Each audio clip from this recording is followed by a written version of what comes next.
bucket.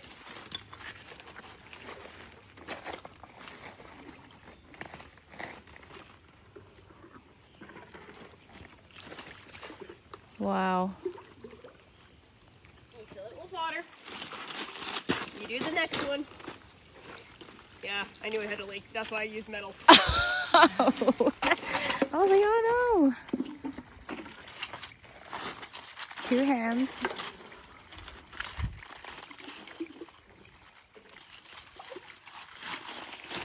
Alright, now you pick up your yolk. That one's almost gonna go empty. It's just a sample.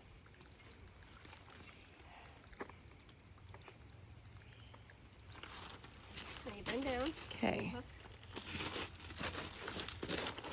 This one's almost empty again. That's okay. There you go. Now lift up. Wow. Wow. Now can you imagine if that was fully full?